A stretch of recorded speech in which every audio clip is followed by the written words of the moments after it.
Hola a todos los que nos escucháis en estos momentos. Hoy continuamos estudiando la Biblia con el tema 1030 para estudiar el capítulo 9 de la epístola de Pablo a los Hebreos. Como siempre le damos la palabra a Francisco. Bienvenidos a todos. En este capítulo seguimos comprobando la paciencia de Pablo en la explicación a su pueblo sobre el sacerdocio de Jesús. Primero estudiaremos los ritos y sacrificios de la ley ceremonial y luego la superioridad y perfección de la sangre y sacrificio de Cristo. Vale, Francisco, si te parece, paso a resumir los primeros versículos, que son solo recordatorios del funcionamiento del templo terrenal, puesto que los judíos los conocían perfectamente. No comienza recordando el atrio, donde se daba lugar los sacrificios en el patio, sino que comienza con el lugar santo, donde estaba el candelabro, la mesa y los panes de la proposición.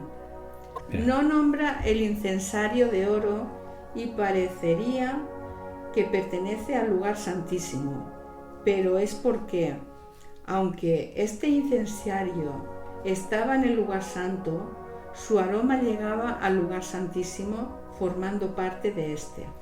Tienes razón, Victoria. Luego recuerda el lugar santísimo, donde estaba el arca del pacto, cubierta de oro por todas partes, y en su interior había una urna de oro que contenía el maná, la vara de Aarón y las tablas del pacto. Ahora voy recordando, pues el primer recinto, el lugar santo, diariamente entraban los sacerdotes para ministrar los oficios del culto, pero en el segundo habitáculo, el lugar santísimo, solo una vez al año entraba el sumo sacerdote para ofrecer primero una ofrenda por sus pecados y luego otra ofrenda por los pecados de ignorancia del pueblo. Pero, Victoria, esta serie de simbolismos no hacían perfecto al que practicaba ese culto. Solo servía para que comprendieran, llegado su tiempo, el verdadero sacrificio que Jesús realizaría para la salvación de los que creyesen en él. Aunque en el tiempo de Pablo ya había muerto y resucitado Jesús, muchos cristianos judíos seguían ofreciendo sacrificios en el santuario terrenal, lo cual, aunque no era malo, poco a poco fueron comprendiendo que ya no tenían objeto de este tipo de ceremonias. En los versículos 9 al 14, Pablo explica la diferencia entre los sacrificios del primer pacto con el sacrificio de animales, con el único que realizó Cristo con su muerte. La sangre derramada por los sacrificios del templo eran muy inferiores a la sangre derramada por Jesús en la cruz. Tienes razón, Francisco, pero para confirmar lo que has leído, paso a leer los versículos 13 y 14, que dicen así: porque si la sangre de los toros y de los machos cabríos y las cenizas de la becerra rociadas a los inmundos santifican para la purificación de la carne, cuán más la sangre de Cristo, el cual, mediante el Espíritu Eterno, se ofreció a sí mismo, sin mancha, a Dios, limpiará vuestras conciencias de obras muertas para que sirváis al Dios vivo.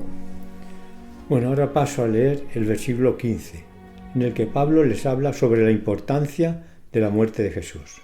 Dice así: así que por eso es mediador de un nuevo pacto, de que, interviniendo con su muerte para la remisión de las transgresiones que había bajo el primer pacto, los llamados reciban la promesa de la herencia eterna.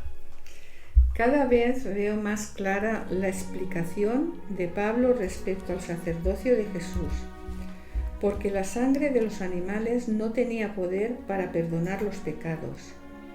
Su oficio era simbolizar la muerte de Cristo por los pecados del mundo. Si Jesús no hubiera dado su vida, el perdón que se ofrecía bajo el primer pacto no hubiera tenido ninguna validez. Efectivamente, Victoria, pero eso es lo que Pablo le explicaba de muchas maneras a los judíos, para que comprendieran dónde estaba la verdad.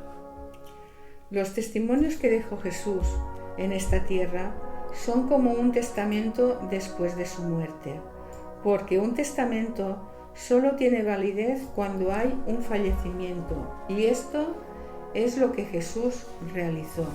Bueno, Victoria, te has adelantado, pues te iba a leer los versículos 16 y 17, donde se confirma lo que has indicado. Dice así: porque donde hay testamento es necesario que intervenga muerte del testador, porque el testamento con la muerte se confirma, pues no es válido entre tanto que el testador vive. Hasta el versículo 23, Pablo sigue explicando la normativa del tabernáculo. Ahora Pablo aborda el tema comparativo entre Cristo y las formalidades del antiguo santuario. Dice el versículo 24: porque no entró Cristo en el santuario hecho de mano, figura del verdadero, sino en el cielo mismo, para presentarse ahora por nosotros ante Dios. Y en el versículo 25 se completa esta reflexión. Dice así: y no para ofrecer muchas veces, como entra el sumo sacerdote en el lugar santísimo con sangre ajena. Se presenta un contraste entre la entrada del sumo sacerdote con la de Jesús, quien entró por su propia sangre. Con los dos últimos versículos, Pablo culmina este inagotable capítulo, que pienso le costaría a Pablo, como se dice vulgarmente, sangre, sudor y lágrimas.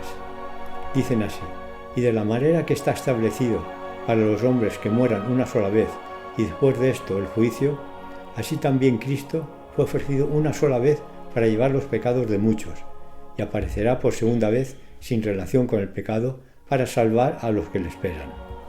Bien, pues acabamos el estudio por hoy y mañana continuamos estudiando la Biblia con el tema 1031.